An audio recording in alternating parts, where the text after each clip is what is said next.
My father would always ask, "Don't you have AC yet?" It was actually a point of pride that Brian and I had not put it in. Most of our house was built in the mid-1800s, and the overhangs and design and all the tree cover keep it cooler in the summer and retain heat in the winter. It's brilliant engineering. The high-pitched living room has a big-ass fan, that's the brand name, as a ceiling fan, which circulates the air, and all the windows and doors keep a really nice cross-stream going.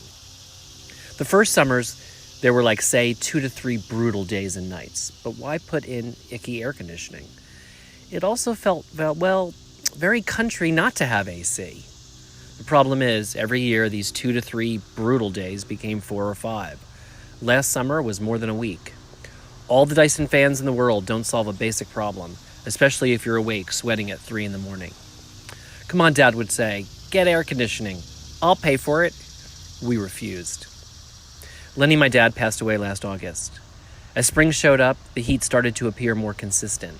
We quietly researched what it would cost to, say, get a unit or two. A couple $100 we saw. You can order it on Amazon? Someone will install it for you? The idea started to warm on us.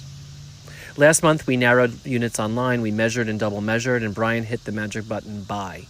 I got back from a work trip on a Friday night and walked in our bedroom, which was a lovely, calm, quiet, cool.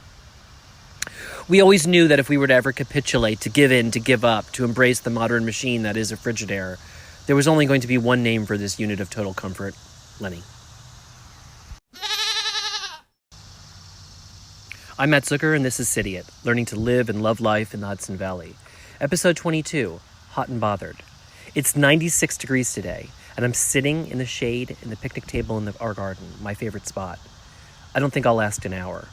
Even inside, it's too hard to focus on a book, so I was browsing Southern Living magazine, and I spotted a quote that Southern women don't sweat, they glisten. Another saying was, "It's hotter in a blister bug in a pepper patch," which I don't know what it means, but I plan to work into conversation at work this week. The last one, and probably my favorite, "It's so dang hot that I just saw a hound dog chasing a rabbit, and they were both walking."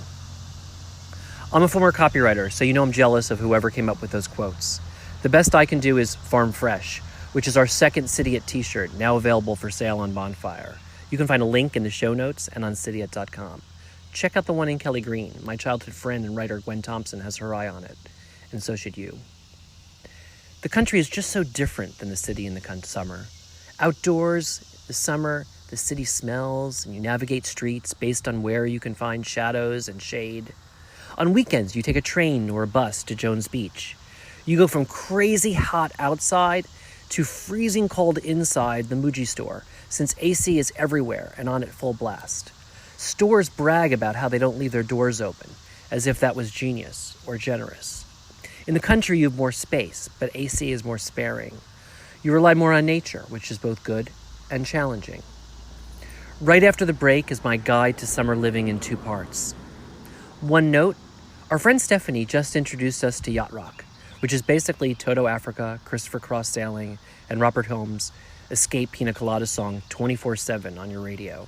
So put it on via Spotify or Sirius. Find a cool place in the shade. I promise there will be ice cream. Part 1, your home itself. First, it all starts with tree cover. A lot of these new homes are out in the field, and I don't envy them. Ours has at least 20 trees surrounding it, especially a giant maple, which adds a lot of shade. What you do have to do, though, is be vigilant about cutting back branches too close to the roof. And there is a danger in a big storm, of course. Last week, a sudden thunder and lightning storm wreaked havoc all around us. We heard a giant snap, the power went out, the generator kicked in, and we couldn't figure out where it was until the sky cleared. Walking north on the road, we saw a giant sugar maple across the road, fell on our neighbor's luckily empty house, taking off the top of the chimney and definitely damaging the roof. Fans are the second line of defense. A big-ass fan in the living room we have, plus a slew of smaller fans all around the house. We bought a bunch of Dysons, which were fine, and they looked really good, but they weren't really high enough off the ground, so we got some classic Vernados.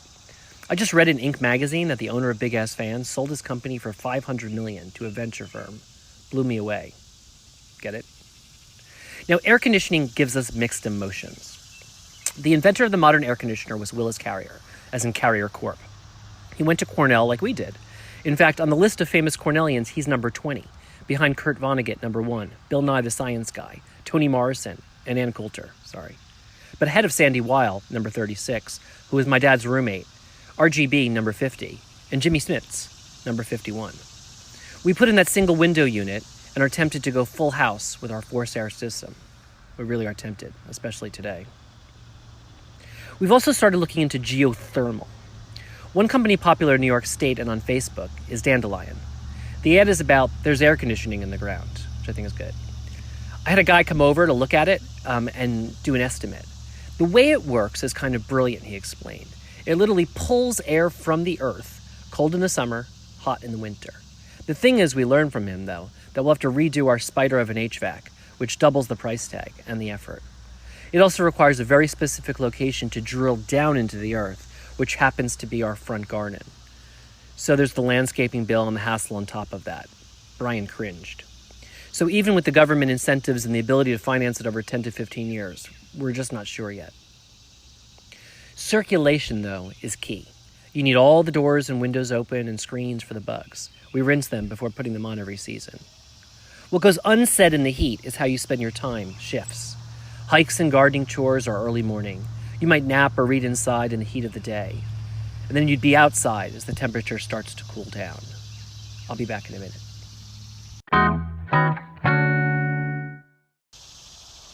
Part 2, take care of yourself. You're thinking, what about a pool? After all, 10.4 million residences in America have their own pool. My sister and brother-in-law have a pool. Several friends have pools. Brian's parents have a pool. My father-in-law Morty says it's a delight. When you have grandchildren, he says, they love it. Friends come over and you can hang out all day. But it is an expense, he reminds me.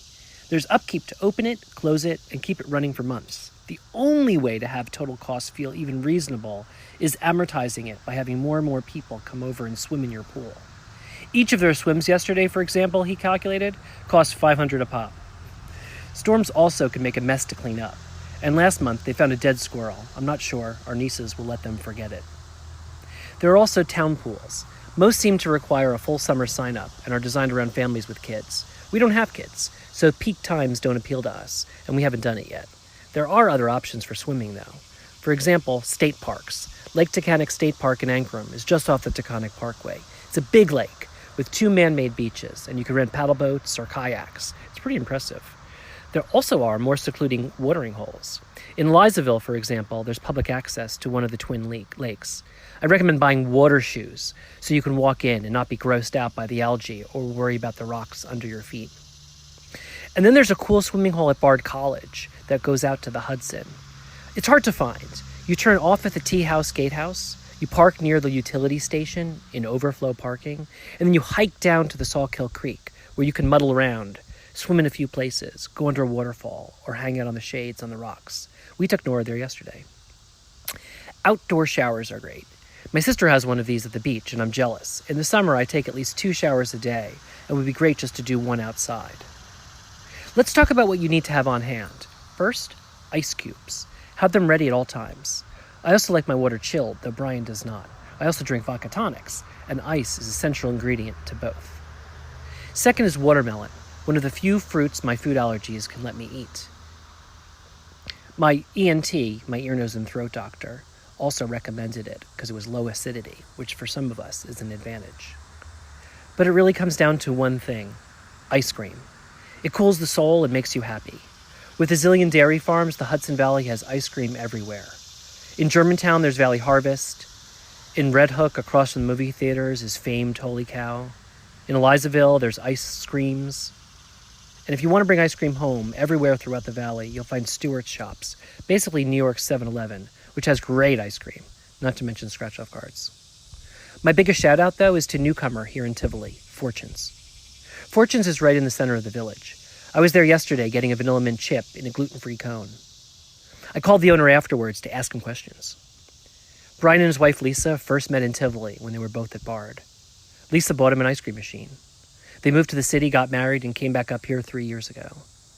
They saw the space next to the Hotel Tivoli and said that would make a great place for an ice cream parlor.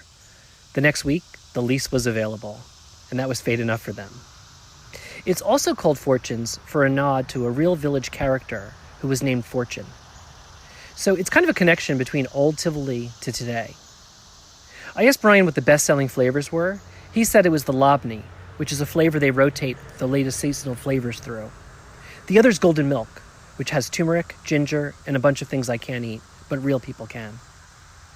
Grabbing my gluten-free cone of vanilla mint chip, I sat in Fortune's front yard, in the 90-degree heat, chatting up some weekenders from the city who had just been to Beacon.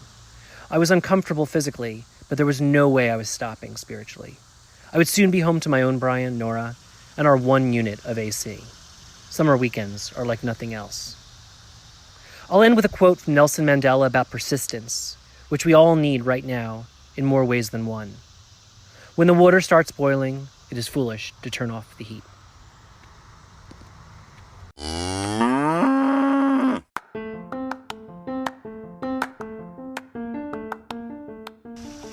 Cidiot is produced by Matt Zucker on Anchor, in the insufferable heat of the Hudson Valley.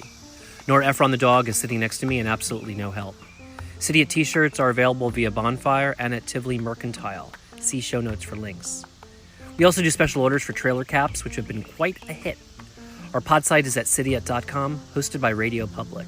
The Cidiot Facebook page is at facebook.com/CidiotLife. And our new Instagram page, Cidiot Life, has certainly taken off, so follow Cidiot there. Thanks for listening. Come visit.